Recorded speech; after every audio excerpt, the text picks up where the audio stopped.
and opposite Kelsey Bay sits Yorke Island. A tiny outcrop of land that at first glance resembles any other island in the strait, but a closer look reveals a decades-old legacy of World War II preserved on the island. Yorke Island is in a very strategic spot. You would say that it's at the conjunction of Sunderland Channel and Johnston Strait. Yorke Island is a very special little island simply for the reason that it was used as a site of a coastal defense fort during World War II.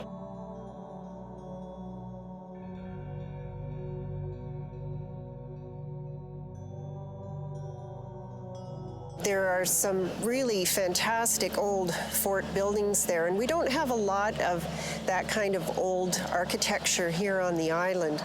And these buildings are very substantial, and it was really quite a feat of engineering that they even ended up there at all. And Yorke Island Fort is the only island fort that there is on the West Coast.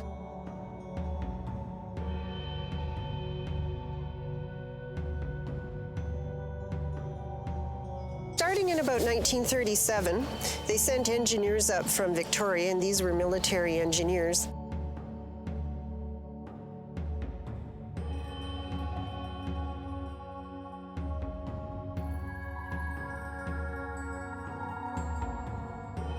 And they reconnoitered the island and tried to establish where they wanted to put their various gun emplacements and where they would put their observation posts and barracks.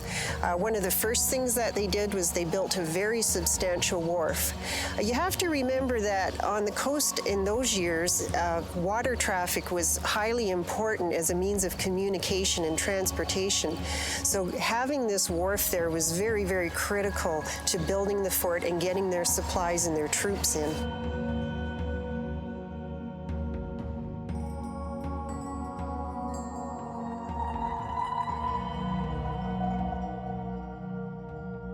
We're standing in front of where the officers' quarters were, and these are stairs leading up to the officers' quarters.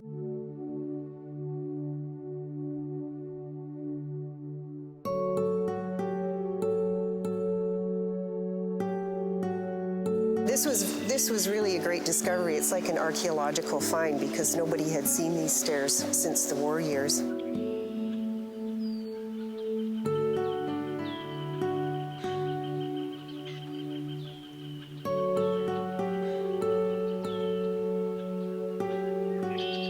And this is what remains of the officers' quarters.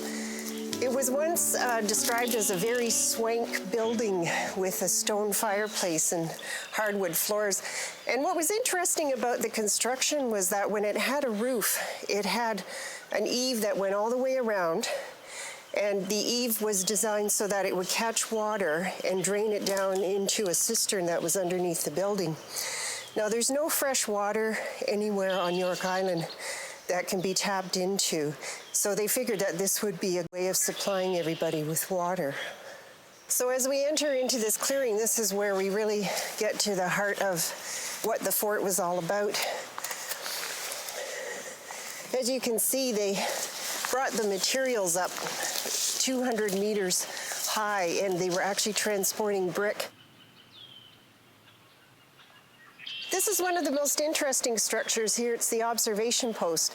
And if you're out on the water on the west side of the island and look up, you can see it really clearly from the water. So this is where they were signaling to the ships that were stopping people in Johnston Strait, because the Navy was here with their examination ships, and they stopped everyone who was heading up or down the strait just to make sure that none of them were the enemy. And if all was okay, they would signal up to here and they would let them go by. The fort was under continual construction. They first started out with a couple of what they call the 4.7-inch guns that were actually from the First World War. These were naval guns, and they figured that they had the ability to shoot at any aircraft or any boats that might be coming by, that is, the enemy boats. Now, once Pearl Harbor was attacked, they decided that they needed to upgrade to 6-inch guns, and they built some very impressive gun emplacements at the top of the island. In addition to that, around the same time in December of 41, they put 3 substantial searchlight emplacements all around the island.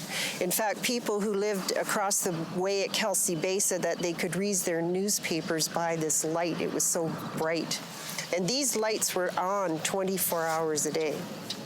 The gun emplacements were built about halfway through the war in about 1942-43. Up until that time, they simply put camouflage tarps over top of the guns.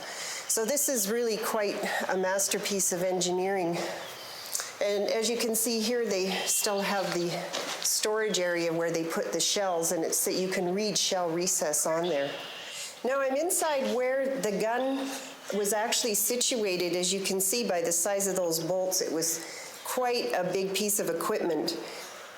So this is where they stored all the ammo and all the explosives.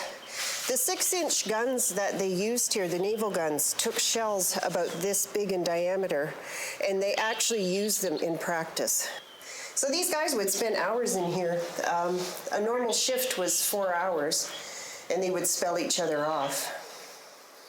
I've heard anywhere from 200 men to 700 men. One character that I interviewed said there was barely a square foot for each man, and certainly on a 130-acre island or 55-hectare island, it's pretty hard to picture them squeezing that many men in there. Well, the local people were really quite amused by what was going on. They were just astonished that so many ships and so much activity was happening around Yorke Island, because it was a little island that had never been occupied.